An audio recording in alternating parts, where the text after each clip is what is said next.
All right, we have a true freezer. I love this, by the way. No, it's not a true. I'm sorry.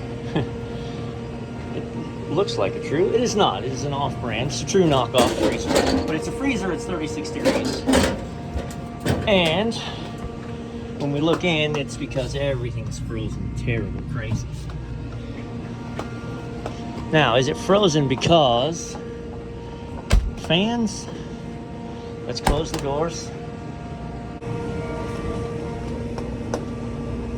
No, my fans are running. So I like these because they give you beautiful access to the wiring harness without having to do stupid stuff. Here I am. All right, sometimes I'm pretty dumb. Let's do this. Watch the fan for me. I'm gonna hit the door switches.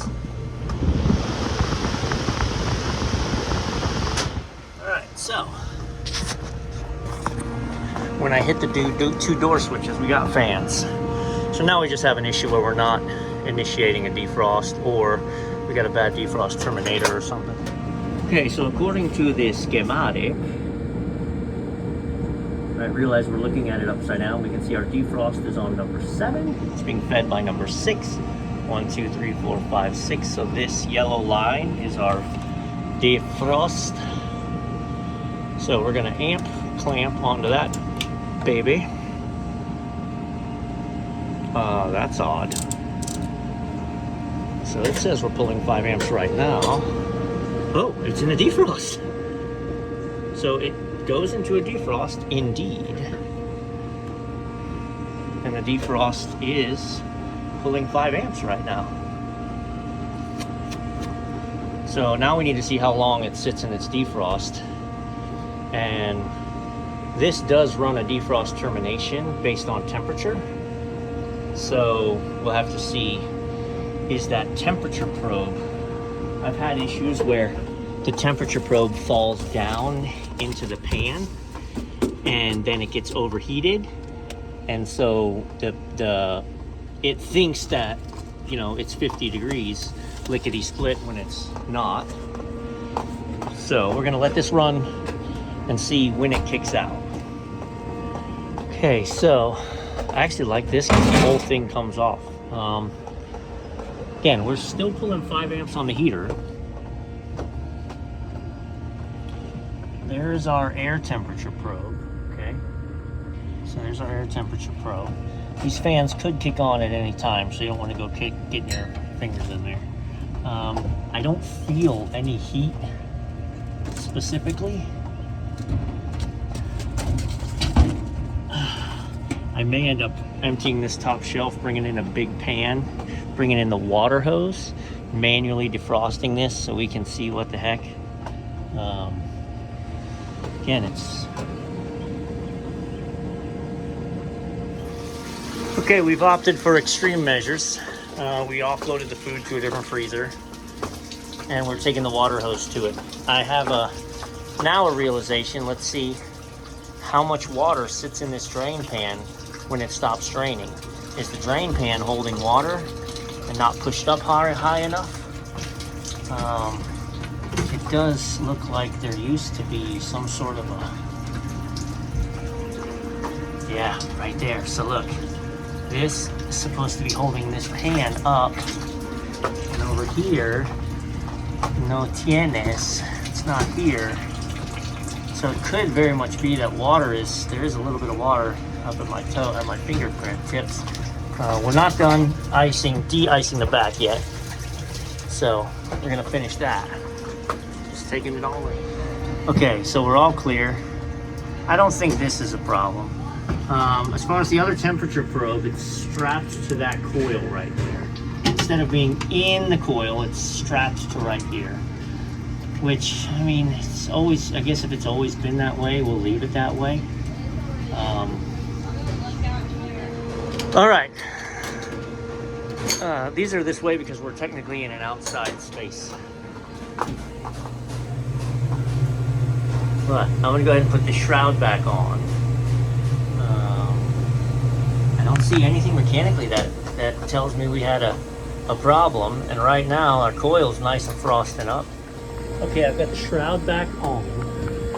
Fans fans are running, everything's good. Take a look at my pressures though. So that's telling me we're a little bit short. So there's another thing that concerns me. We're running a condensate loop and this thing is damn hot. I mean, super hot. What's supposed to happen is that drain line is supposed to be dumping into it. We don't use that drain line. So as this goes dry, and this just gets super hot with nothing to disperse the heat in it, not only is it running in efficiency, but quite likely it's developing a leak. All right, so I put a little tap of gas in it, and it didn't really respond very well. I talked to the owner. He says it doesn't have trouble satisfying. It gets down. So we've beat the crap out of this unit, made it very hot. So we've just reloaded it with the food. I'm gonna keep the doors closed. Pressures are good.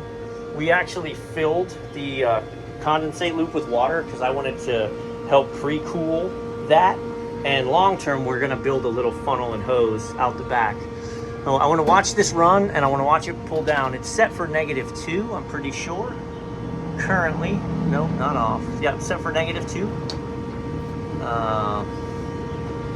So I'm very curious to see the temperature probe accuracy and what happens as it pulls down. I may bump it way up to like 10 degrees. Let's see. And then we need to get in and look at the defrost settings and make sure it's defrosting on a proper cadence and all that jazz. All right, I'll upload a couple schematic things.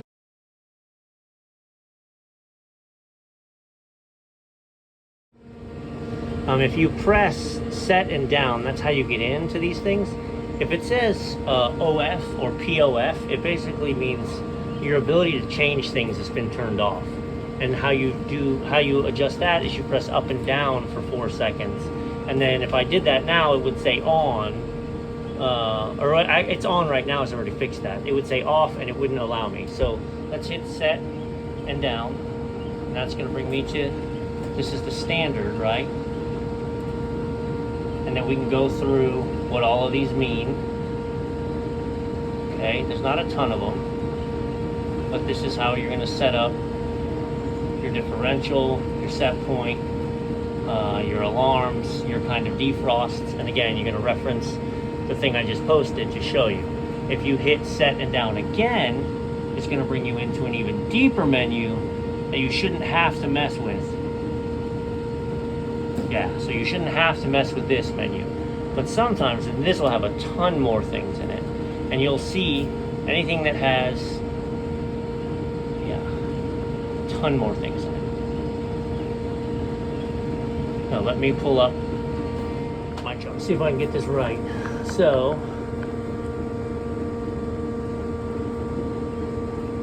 TD is the type of defrost, so that's electric, yes. Defrost interval is how many hours, so every 4 hours, yep. Defrost termination temperature, 44, that's good.